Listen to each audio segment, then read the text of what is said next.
okay, we can actually try to keep this on the lighter side. We have to. All right, here's what I think.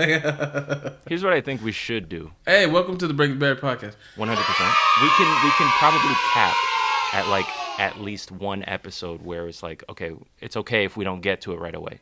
But then the following episode, we do have to. We can't just like not. That's fine. Right? That's fair. Yeah, I mean, we do what we want. We do. We do. We do what we want. Yo, we getting like almost 100 views on videos on YouTube. I'm like, who the hell's watching this? I'll take it, man. Yo, but like, can you subscribe? Yo, shout out to like our listeners, but please subscribe. No, please, like, yeah. If you watch a video, just hit the subscribe button. It's like, real quick. Like, yeah. Yo, I used to judge the crap out of the YouTubers that used to like harass you to subscribe and like. No, but it's just. But yeah, they had a point. They had a point.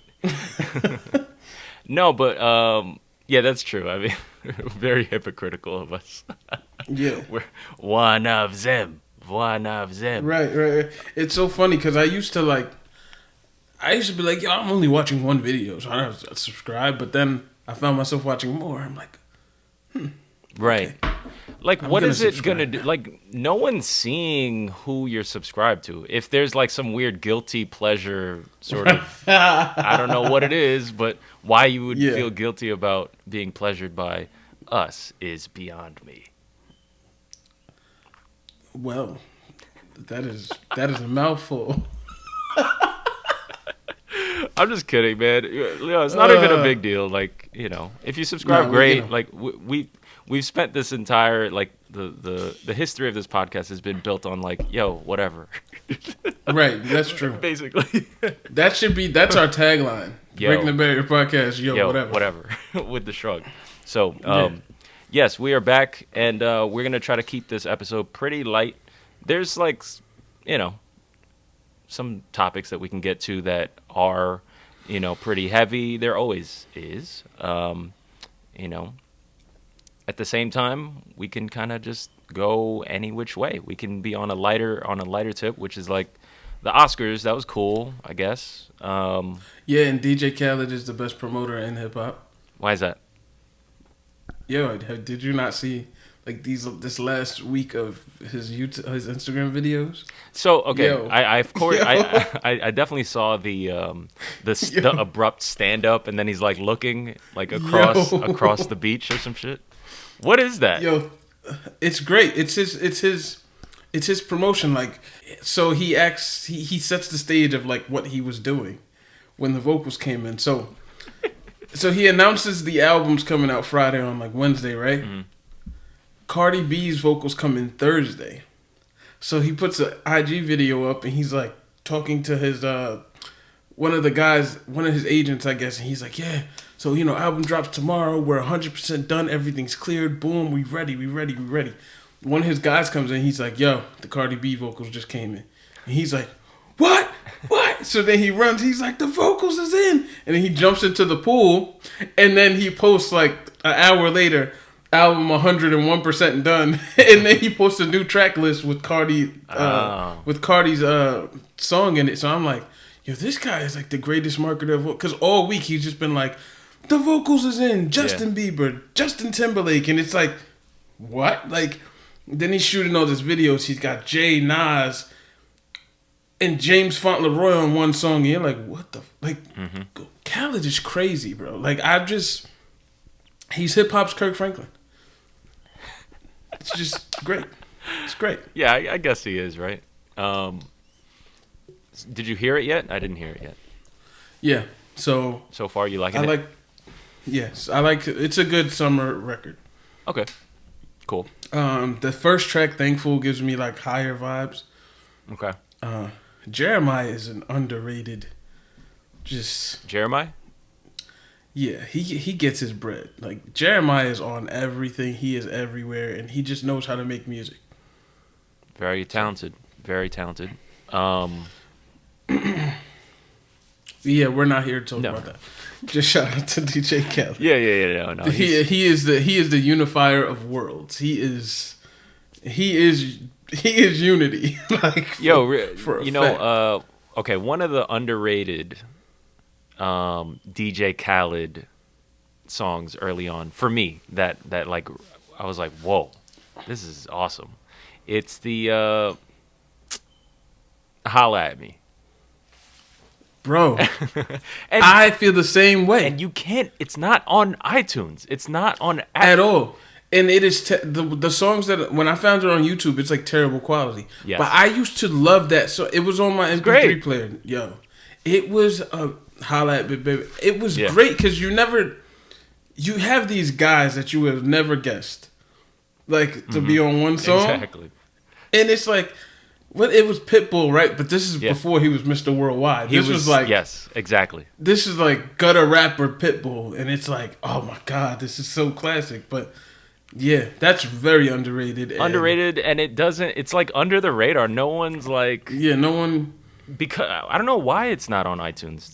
There's a backstory to that. There's I don't gotta know, be a 'cause backstory. It's too good. Somebody of a song. didn't get paid properly. Right. Yeah, it's too good of a song. Exactly. Also, there's a diamond in the rough that J. Cole and Kendrick, that They Ready. Oh, It's they like ready. 2 minutes. Oh no, I know. It's like I know the 2 song. minutes. Yeah. That song is so amazing. One for the. Yes. Oh my gosh. Yes. Yes. Yes. 100%. Amazing. Man. Amazing. But What other ones? Hold on, real quick, and then we'll stop. Khaled got a few of them. Nas album Done, I like that. I mean, We Taken Over. Just for the I album feel like Nas gave us. We Taken Over was like the one that, that was like the skyrocket for him, right? So that was the rocket, and All I Do Is Win was the. Oh yeah. Like that is what kept him in the galaxy. Are those in Like, the that is same? what- Is that the same album? Yeah, I believe so. Wow. So, Very impressive. because then I think he did a remix to All I Do Is Win. A verses with him is interesting. Oh, you're done. You're done. Yeah. Who can he verse? Who could he go against? What producer could he go against?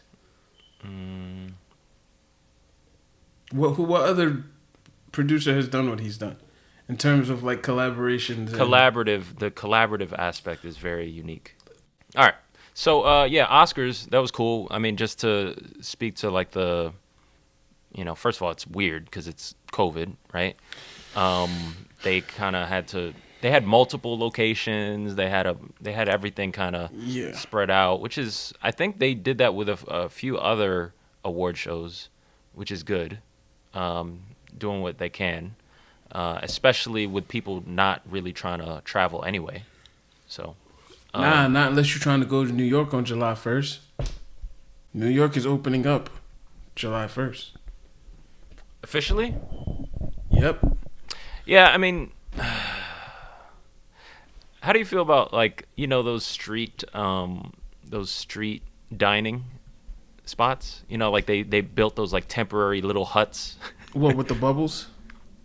Bubbles, or like they're in New York a lot in the city, like a lot of them are like just built off of like wood. It's like wood panels, and then Oh, no, yeah, they have a couple of them in Jersey too. yeah. How do you feel about those?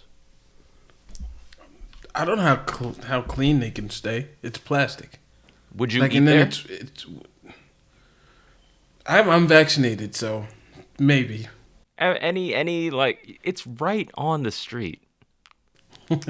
No, that's my issue. I would not do.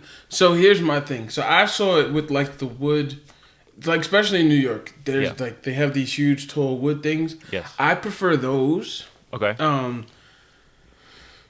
Because a lot of them are built like into the street, right?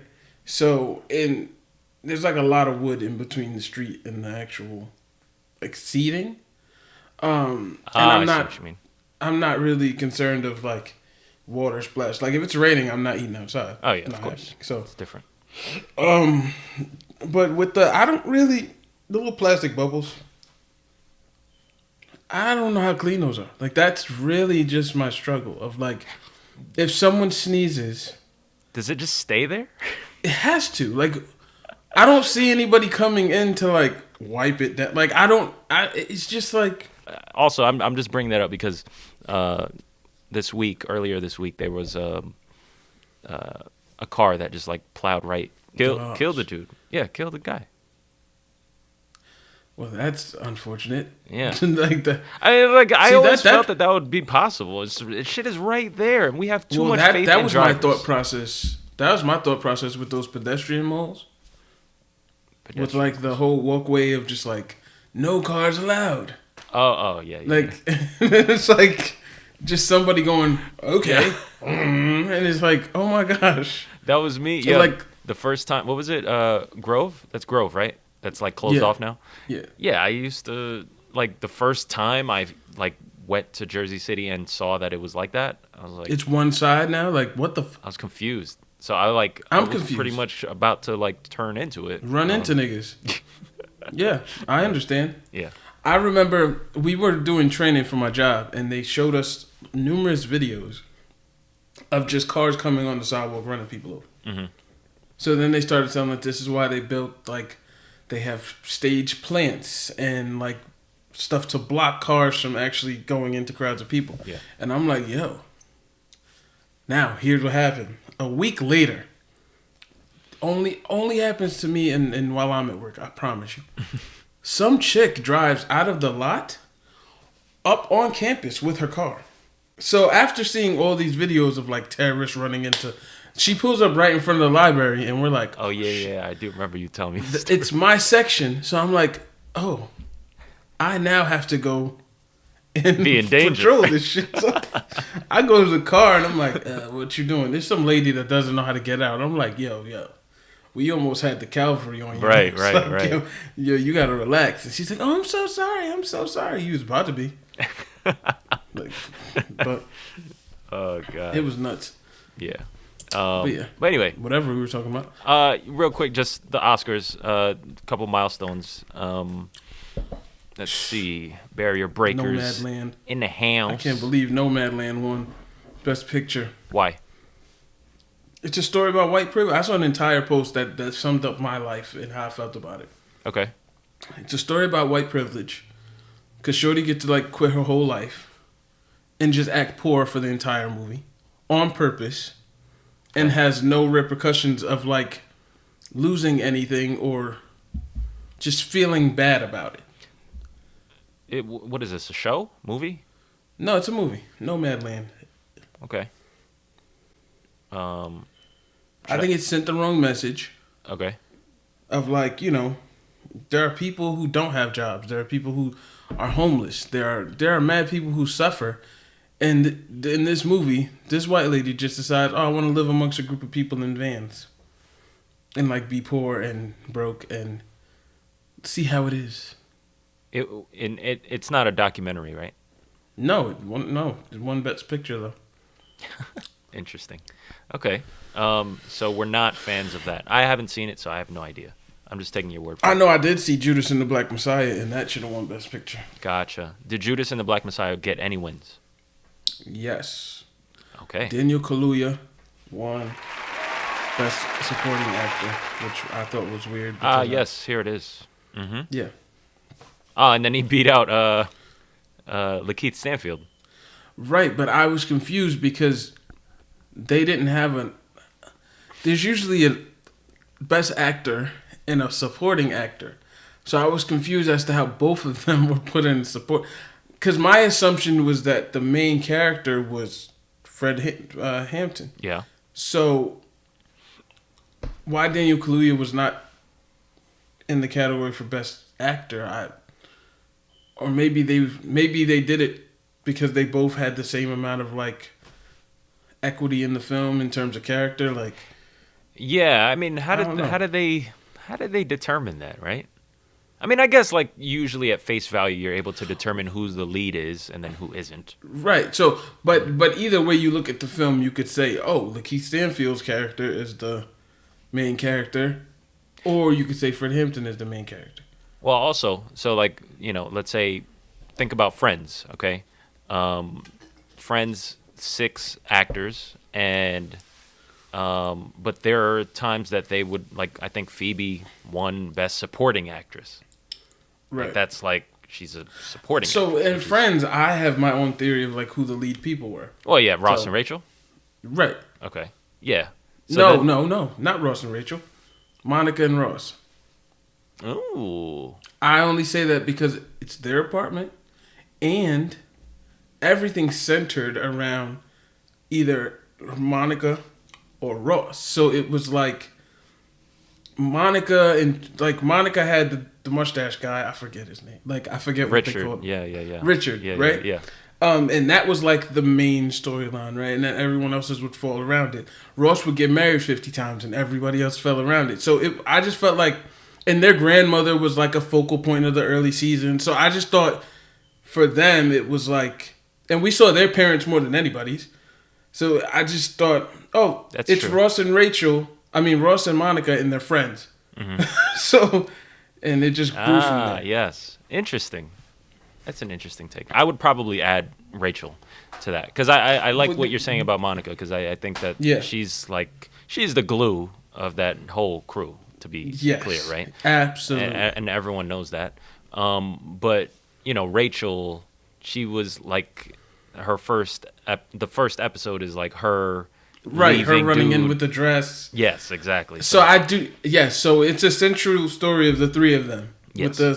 So that makes sense. Yeah. Because ultimately we're watching Ross and Rachel's love story come to fruition. The whole time, yes. The whole time. The whole time. Thanks. Right. Anyway, okay, so real quick. Chloe Zhao, second woman ever and first woman of color to win the Oscar for Best Director. Very cool. For what movie? This is for Nomadland. Yeah. Wait, so I shouldn't like this? Why? No, you should. This. The first woman of color is dope. The premise of the movie for me is problematic. I'm not taking away her directorial skills. That is fine. My issue is the premise of the movie. That is all. I wish I could do like a POV like of me looking and then like my eyes gravitating and then I see Nomadland. Yeah. I was like, what? That's why, because I heard the excitement in your voice, right? So I'm like, now watch this.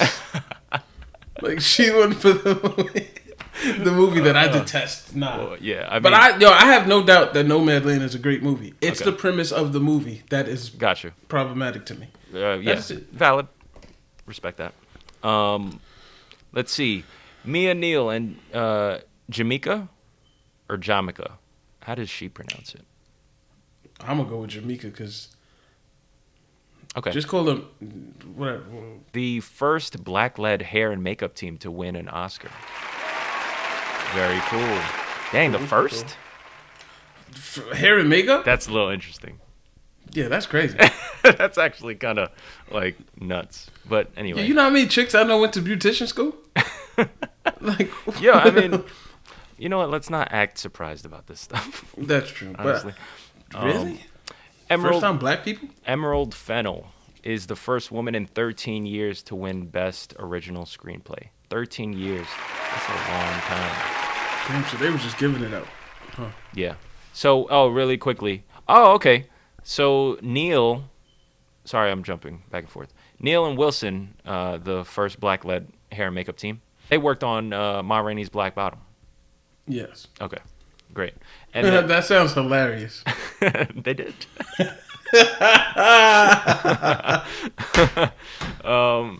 Emerald Fennell, or Fennell. Shout out to Tia. Yeah, shout out to Tia. So random. It's the only Fennell I ever met. Right. What was it? How are we pronouncing it? Fennell, right? I don't know. How do you spell that? It's 2 N's, 2 L's. Yeah, Fennell. Yeah. No, she has a new venture. I think it's like a boutique. So. Oh, really? Shout out to her. Yeah. Okay, maybe she could be the second black-led hair and makeup team to win an Oscar. Maybe. Hey, let's go, Tia. Shout out to you. Shout out to TF. How have you been? How have you been? It's been a while. Yo, delete this whole Oh, my God. It's been, what? It's been 15 years. Right. What is wrong with us, bro? Oh, my God. Whatever. Fine. So I'm trying to find out what this Emerald Fennell one for Promising Young Woman. Okay. Cool. Again, a lot of the times, these Oscars, I don't know, like, 90% of the movies. Nope. I feel like the Oscars is also behind the scenes. They're conspiracy. They pay these people, under the table. I'm just making some shit up. they pay. It's like payola. Yeah, and then they say, hey, because like once you see this, what's next? Now we're like, oh, I should watch that. I should watch that movie. I should watch 1, 2, and 3. Oh yeah, there's this huge push of like, there's these playlists on Hulu. I signed in, and they're like all the Oscar-worthy movies. And I'm Oscar-nominated movie, Oscar-winning movie. Yeah. I'm like, thanks, but I would have watched it already.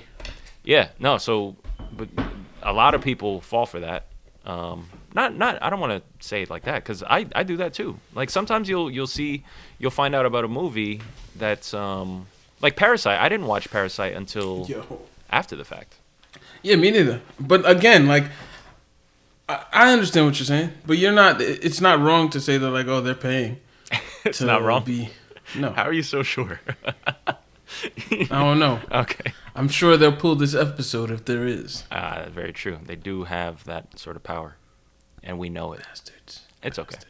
And then one more milestone. Yoon Yoo Jung became the first Korean person to win in one of the acting categories. I hope I said her name right. Apologies if I didn't.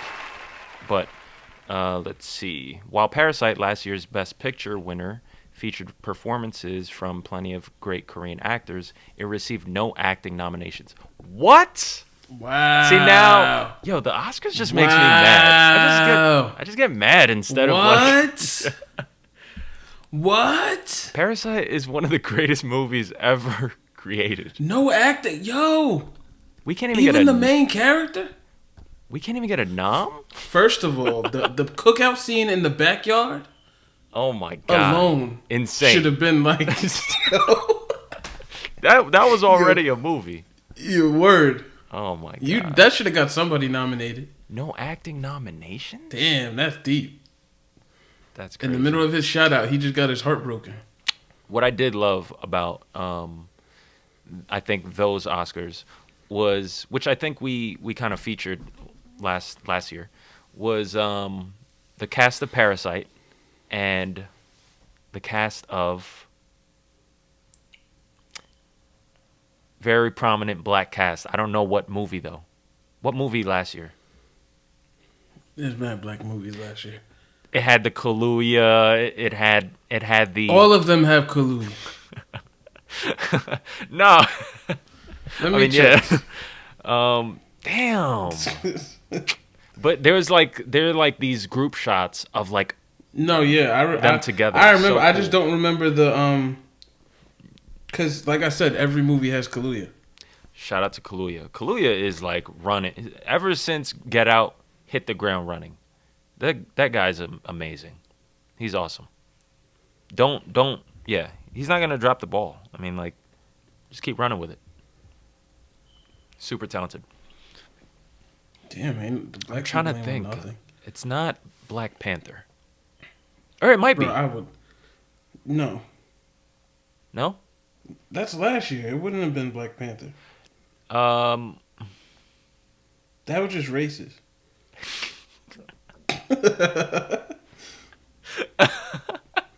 You think I just like tossed it out there? No, I think you're talking about the wrong Asian black people celebration. Oh. I think you're talking about Crazy Rich Asians and... If it's Crazy Rich Asians, it might be Black Panther. Yo, stop. When did Black Panther come out? Like 2018, right? 18, yeah. Was that even at the Oscars? The SAG Awards. Oh my god. That sounds like yo, whatever. That sounds like something's happened. I'm like, because remember that was the year of Oscars So White. Yes. What a dope photo. That is that photo legendary is photo. incredible. Wow. Legendary photo. But anyway, scrap this whole thing again. Gosh. No, don't scrap it. This is what we do. That's true. Yeah. That's what we do. Yeah, we're not doctors. Yeah, did you hear that? You hear about that with what's his name? Joe Rogan. Why does that upset you? I mean, just mentioning his name. Fear factor. No, listen, I don't mind Joe Rogan, right? Mm-hmm. I just think his platform is entirely too big for him to be such a dumbass sometimes. Like, it's just like you're trying to be radical for what? Yeah. Clicks, views. You don't need them. You got like mad subscribers and you making mad bread. Why? Sorry. Yeah, I can't stand. I don't want Joe Rogan beef, so I'm gonna leave it. I don't want the hands. I just want the views. Oh. Hell yeah, yo Joe. Yo JR. Yo, respond to this. Yo, you know what I'm saying? On wax. Only JR we acknowledge is Smith. Really? Or there's no one else? Ross. Jim Ross. Jim Ross. Oh man. Hey, Jim Ross. Shout out to him. Only Joe we acknowledge is Budden. Wasn't that like a lyric? Only Joe. Wasn't the diss? Wasn't Drake's diss like the only Joe we acknowledge is Rogan? Ew. I hope not. No, I think it was. You're making that up. I saw it. That is corny. All right. Well, but yeah, he was just saying. He's basically saying the anti-vax sort of slogans, yeah. and then he backtracked it, and then now he's saying like that. I'm not a doctor, man. But like what you said, your platform is way too big. You are way too, like, people really follow you by like every word you say. Like, does he realize that? No. How do you not realize your power? Let's get into that. No, I'm kidding. We don't have White people don't realize their power. A lot of white people don't realize their power. Oh, wow. And here we are. We're back. We're back. Oh. Back to seriousness. Sorry. Yeah, Sorry. So, I mean, Fauci or him, who are you going to take scientific advice from? Well, see, they have, what's the word, discredited Fauci so much, or have tried anyway, that, like, you can question whether or not he is telling the truth. Yeah, I mean, that's why, like, Joe Rogan he's built such a cult following, and, salute to him. His trajectory is, like, pretty impressive. Listen, from Fear Factor... Bro. To where he is now? Crazy. Fear Factor. Because who the hell was checking for Joe Rogan like that? Man, I don't know. The Chappelle Fear Factor is still one of my favorite skits of all time. That is like... The Chappelle anything. I know. Yeah, but like he's just like walking on the hot stones, like... Anyway, yeah, shout out to the Oscars. I think at some point we should make clear our stances on the Oscars, and like just because I don't think we've ever gotten a chance to really speak about how we really feel about award shows. So yeah, you're so funny. What? Yeah, no, because like if there are new listeners, they have no idea. Well, listen, Oscars so what? That's like episode 2, right?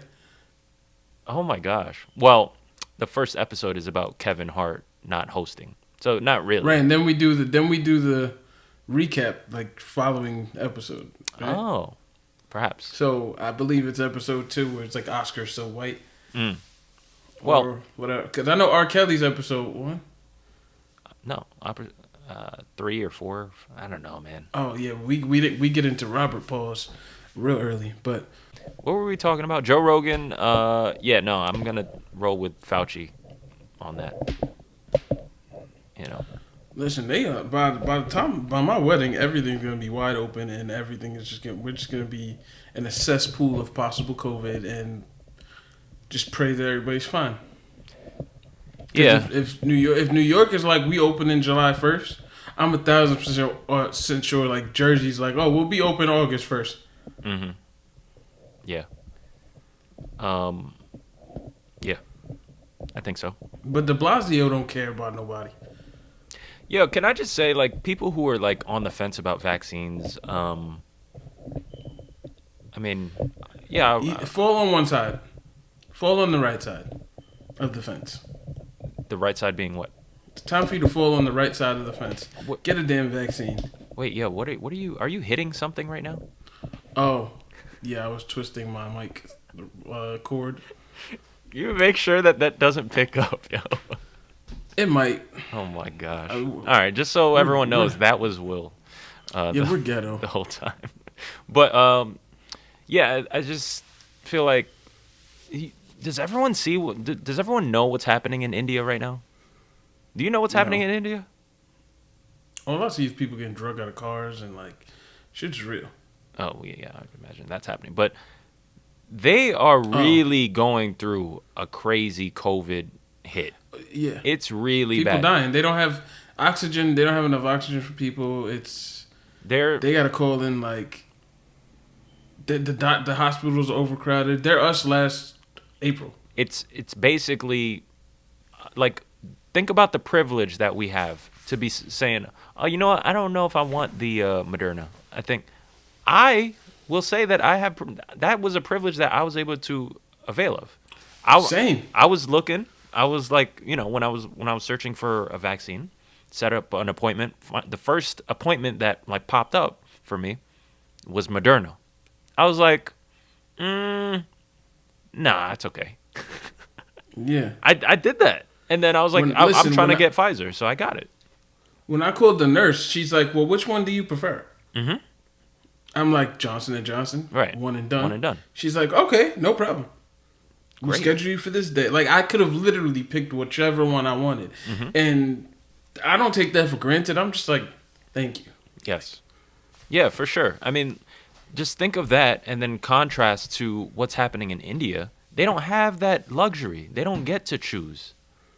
Right, because I think the U.S. is sending over some vaccines. That is what. But they're just like a specific it's not like that is in the plan. Yeah. Yeah, I mean, because even Canada.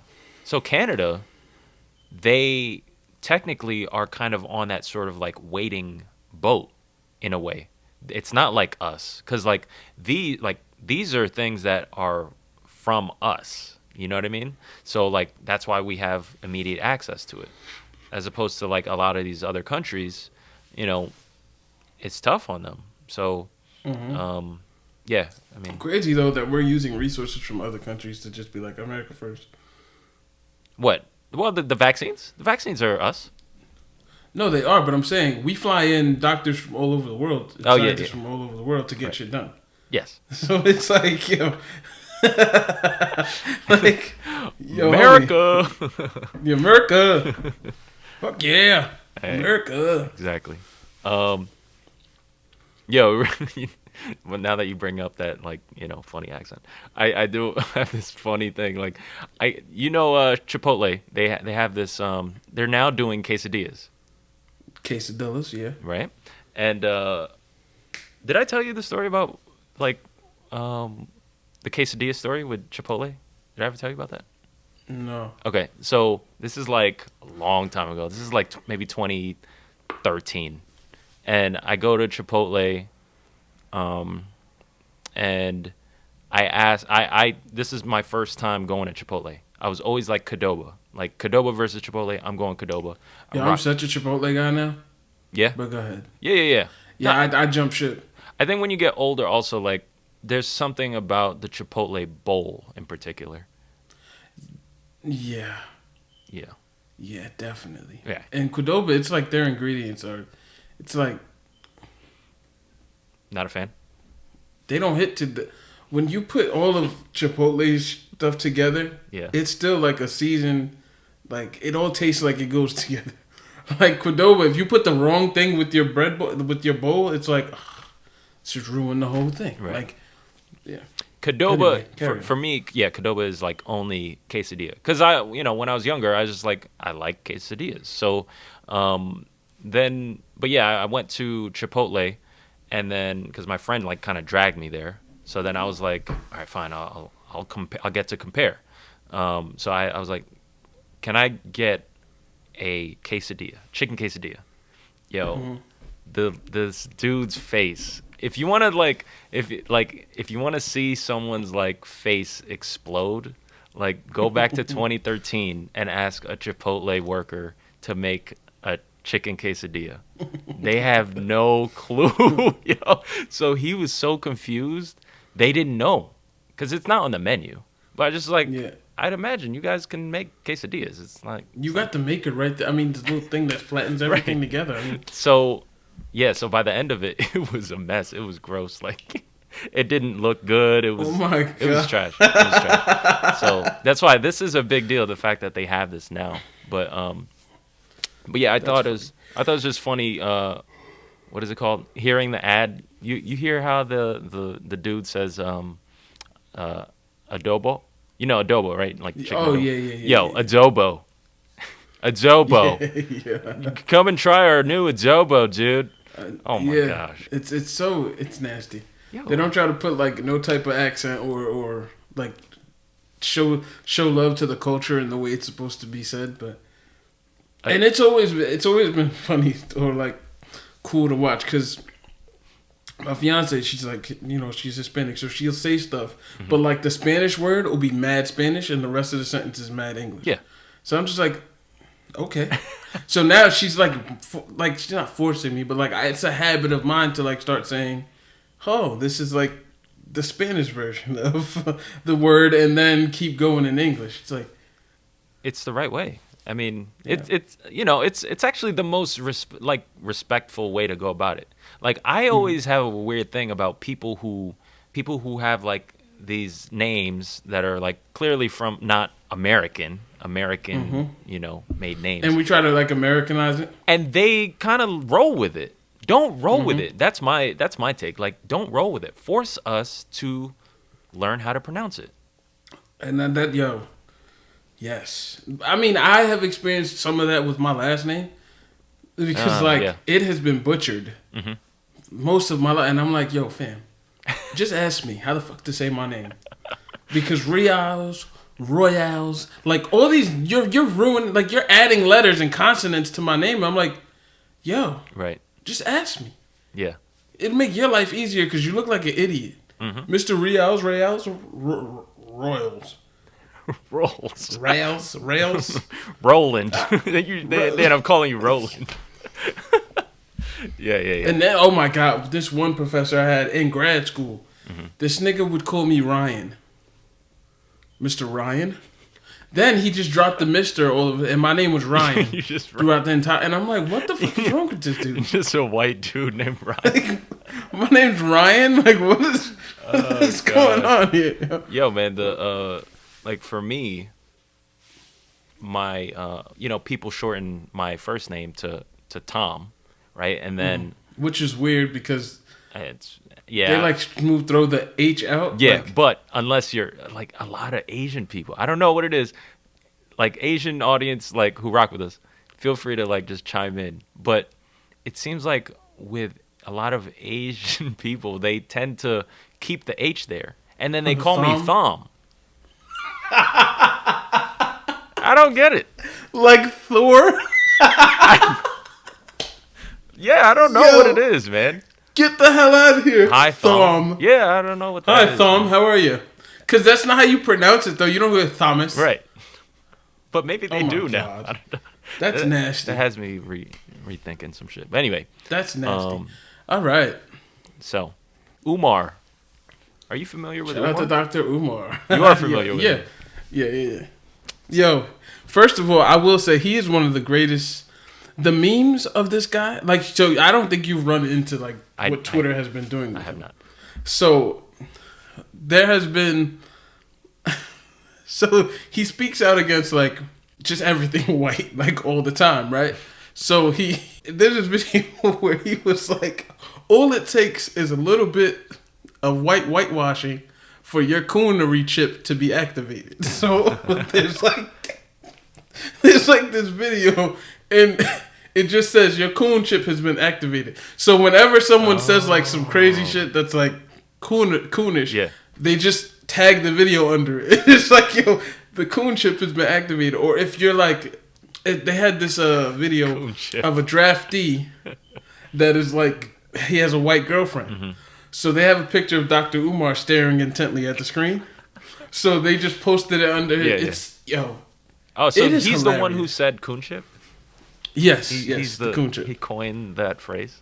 That's an interesting. The coon chip has been activated. That term is hilarious. Coon chip. It takes a level of coonery for you to, yo. It is the way he speaks, and I don't know if you remember on the Joe Budden pod when they was like donations. That's him. Like, yes, that's him. Yes, I had no idea. Yes. Wait. What was he? Why was he saying donations? Because like he's on live, so he go, if you are not an ancestor, African ancestor, this conversation is not for you. You European, like, and he would kick people out of the live, okay. And he would accept donations because it's. Right. I do not accept white money. Oh my god! It has to come from the hands of a black. He's very strong in his stance, so that's for sure. So definitely. He don't like interracial relations. Period. Yeah. So I think his conversation with the Breakfast Club, right, is what kind of like brought light to what Envy was saying. Envy has with the shooting, Ma'Khia Bryant, who we didn't get a chance to really talk about, but that's the incident that in which she had a knife, right? She allegedly had a knife and was like approaching the other girl, and then the cop shoots her. She was already approached. Okay. Like the way that I saw that video, it's like I know. Did she not? Did she not follow through? Did she not successfully? No, because she got shot as like her arms out here, and then pop, pop, pop, and that's it. Oh, okay. Wow. Okay. Yeah. Well, four times, right? Shot 4 times. Mm-hmm. Is maiming not a thing? No. Because as you're trained in the academy, the only reason to pull out your gun is to subdue the suspect. But, okay, subdue. Okay, define subdue, though. You're gone. Really? Yep. Subdue means death? Like kill? Yeah, and in that aspect, like the intent is to kill. When you pull out there's no, shoot in the leg to, that's why the taser's there. That's why physical, like, actions are there. But if you pull your gun out, it's, one, you're fearing for your life or someone else's, and your intent is to kill. Mm-hmm. Yeah, I don't, like, why? So I guarantee you his argument is that he feared for the life of the young woman that was going to get stabbed. Oh, yeah, that's definitely what. And she did not adhere to the warning to stop. Mm-hmm. Right. I wonder, did the other person chime in about this? What other person? The potential victim. I don't of the know. Stab. I'm not sure. But so my struggle with this specific incident mm-hmm. is that I personally don't like it being coupled with everything else. Oh. That's where because I think lines get crossed. We start just throwing everything in the same pile, and it opens up a space where you could now discount certain things. Oh, well, if they made a big deal about this, which here's the example. And I'm not talking about this case specifically, okay. But hypothetically, right? If a kid if an adult does pull a gun out on a police officer, shoots at them, and then the police officer kills them, right? It's a black guy. I would not necessarily put that in the same category as George Floyd. Mm-hmm. Because homie had a gun, he shot, it was a threat, boom. So my thing with this is until George Floyd was bleeding. Mm-hmm. For 9 minutes, we saw that. With this, everything happened way too quick. Mm-hmm. But the result was the same. Right. My biggest issue with this entire thing is it is entirely too easy for them to pull a gun out on black people. Yes. That's the underlying thing. So if the argument is, yo, you draw your gun too quick, period. You have to learn how to de-escalate, but because obviously, I believe they were saying she called the police to de-escalate the situation. Right. So so clearly you didn't properly assess this situation. Right. If that's the case, right? Like we're just kind of going off of what we're reading. But yeah, that was what was apparent, where the person who actually followed through with it, the person who actually had the knife, was the one who called for the cops. So. And then people were saying that Don Lemon's coonship was activated. Okay. Because he was defending the situation in terms of like, well, what did you expect him to do if she was going to stab another girl and blah, blah, blah. Mm-hmm. And because the defense was, well, what if your loved one was the one about to get stabbed? Mm-hmm. Right.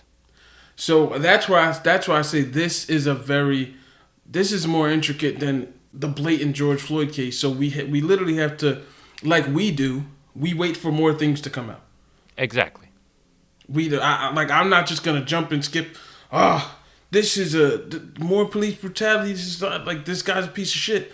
No, this isn't Philandel Castile where he literally is like, yo, I got a permit for this gun. Let me not pull it out, and he shoots him in the face. No, this is something where information is important. Information is always important. Number one, right?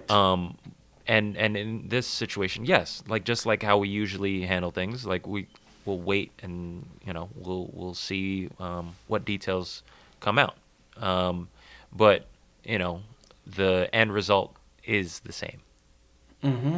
And the excuse is the same. Yeah. Because I think his same excuse was, I grabbed my taser. Or the taser wouldn't have subdued her in enough time. Or like the taser wouldn't have prevented her from stabbing her, possibly, because sometimes it doesn't work on people. Yeah. Listen. Well, what did you say the underlying issue was? It's too quick to pull out a gun on. It's too quick. I just know that it's too frequent. It's really terrible. But I just don't like again, like you said, the jumping to conclusions. There are zoom ins on this girl who had the knife, saying like, and that's like the argument on the side of, oh, you know what? See, like, all black people are bad. This is trying to find some sort of justification for all of these issues. So the same way that you're saying that, oh, there are levels to this shit on the side of like, we don't necessarily jump to accusing the same way, comparing the George Floyd situation to this. On the flip side, people are jumping to the conclusion and saying that, oh, see, this is exactly why. This is why George Floyd got nailed on. This is why the police act the way they act. And this is why it's valid. Because they carry guns. I mean, they stab each other. And it's like, yo. Yeah. But yeah. And Envy's thing was his dad is a retired cop. That is the tie. And Envy comes from... Envy is now in a different class. Like a different threshold of money, a different threshold of things he has to protect, and things his perspective is completely different. Okay. So I don't blame him for saying, yo, if that was my daughter about to get stabbed, I would want the cop to do what he has to do. Mm-hmm. That's his vantage point. That is how he feels. I'm not sure his blackness should be questioned because he doesn't agree with how things went down. Mm-hmm. Or the vantage point of how things went down. And I think we get into a very muddy area where you're either with us or against us. Yes. Like, no. Like that that's not how this works. This is too intricate for you to be like, well, you got to think the same way as me, or you're one of them. But that is, I think, that is the sort of knee-jerk response, because there's just like, I think people feel like they're so over it. It's like past the boiling point. But this is why you can't get anywhere. Because if this is among the reasons, there are mad reasons why we can't get anywhere. But this is that this does this doesn't help. But if George Floyd's conviction, if Derek Chauvin's conviction was a step forward, the division from Ma'Khia Bryant has kept us right there. Is there we're not moving any further? Is there overwhelming division? No. But You're even just saying the slightest crack, bro. Even for me, we're at a point where everything is so sensitive and every move we make is so dire, is that any chink in the armor leaves us vulnerable. Yeah. And again, I always say, maybe these aren't conversations we have out loud. Maybe we don't get on Twitter and shit on Don Lemon. Maybe we don't get on Twitter and shit on DJ Envy to give ammo to the other side of like, yo, well, y'all don't even agree. You validate my point. Yeah, and y'all don't even agree with each other. So, like, exactly. Very easy to, conquer the divided. Exactly. So that's where my vantage point is. Yeah. But who the hell am I? I'm just a guy with a podcast. Yeah. So talk sometimes. Yeah, I mean, I think, just more than anything, the end result and just how quickly, without hesitation, these sorts of things happen. You gotta. There's a point you have to really assess what the common factors are. That's all. Yeah. That's all, and take that for what you want. But he did mention Naomi Osaka.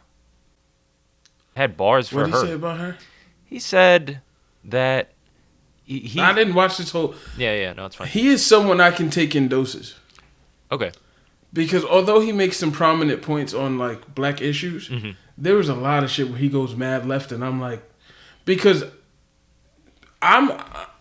my soon to be wife is Dominican, so you ain't fucking with me, like technically, Umar. right? Sure. Like I'm not one of your favorites. No, his claim is always that, hey, I don't have anything against interracial.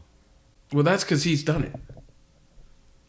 Well, he's done it, and it's always those people who are. Well, what you say is way. You can say one thing and then really not be about it. So very easy. There are tons of people I know who were super pro-black and date outside their race. Yeah, of course. I've seen it numerous times. Yeah. So, but what he was saying about Naomi Osaka was that he had an issue with the fact that she represents Japan in the Olympics.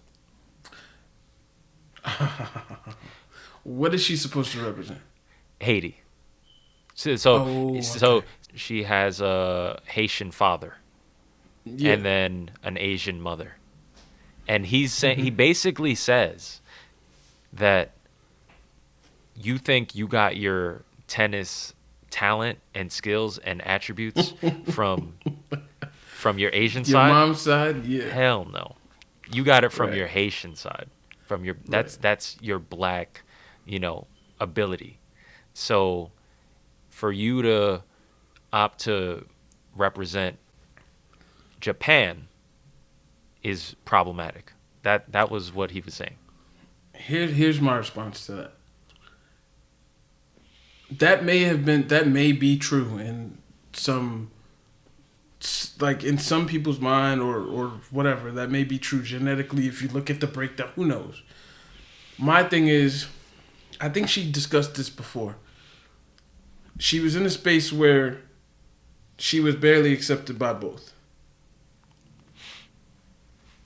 But she was more embraced by her Japanese side than she was by her black side. So, assuming if she grew up in Japan, or if she grew up in the culture of Japan and the customs of Japan, why then would she submit to the customs of Haitian if that's not what she identifies with growing up? Like, as you get older, you experience things. You understand why things are the way they are. But at this point, I don't think she I can't say, oh my God, because your black side gave you all the genes of like greatness athletically. Mm-hmm. You should like. Well, how do the Haitians feel about that? Do the Haitians want her representing them? Does she look like a Haitian to them? Like, you know what I'm saying? Like, yeah, and just to add to that, you know what he was saying, he was also, you know, kind of the reason why he was really kind of hoping for this and pleading for this, it sounded like, was that Haiti's condition, that they could use a leader like this, someone like that to really represent and like uplift Haitian culture and, you know, bring light to their issues. Yeah. Say that then, right? Ask, hey, why? Don't make it seem like, oh, you're picking Japan over Haiti. Mm-hmm. Say, hey, I see what you're doing for Japan.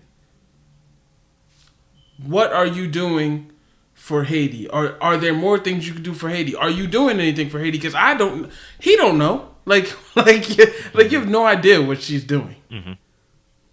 And I don't think it's fair to put the onus on her to be the savior of Haiti. Guess where she was born? America. No. Oh, I was about to. You know, everybody's born here. She was born in Osaka, Japan. Japan. Oh my gosh. You know, I like what you were saying about like, make it about that. Make it about like, you know, you don't have to go to this extreme, because like he was just kind of bombarding, like throwing like mad shots, like basically saying that, you know, that's what Asian culture. Yeah, it's and I guess, you know, that's just part of his sort of approach, right? Like he'll kind of, you have to take it or leave it. That's how you get heard. Yes, very true, right? Viral. And why not attack one of the most prominent figures who are out here? Yeah, and then she responded the good fight. She responded to. Of course she did. Because that's what he wants. In a subliminal way. She said something about being like rent free or whatever. She's dope. But yeah, I mean, no, right, but again, that is what he will continue to thrive off of. Exactly. Responses and interaction. Yeah. That's his bread and butter. Yeah, he's that so is his main thing is like his just he's like a speaker, activist speaker, whatever you want to call him. He's a little too extreme from, like I said, he makes valid points. He just goes left. Some of the points he makes is valid. And that's what I'm saying. Like they're based off educational statistics, they're good. Mm-hmm. But then he goes left when he attacks people. Yeah. So in this instance, I'm speaking generally, like about like some of the points that I've heard him say have, you know, actually been on point. But yeah, you can say if you're someone who like just says a bunch of shit, some things are gonna stick, some and then some won't. Right. So I don't want to give him too much credit. Trump did the same thing. Right. Yeah, exactly. But his ratio is like kind of crazy. Yeah, right. So, I mean, Naomi Osaka, like way to not be, like, this is the person to not really do this for, especially. She's already so vocal about, you know, black culture and do it for. Yeah, she's right. She's the one. Right. She's the one because she's not the one. You know, so like. Right.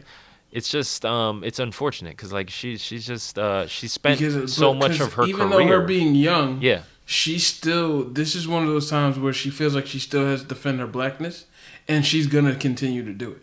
She's not at a point yet, and I don't know her personally, but like I don't think she's at a point where she's secure enough to say, "I don't need your approval."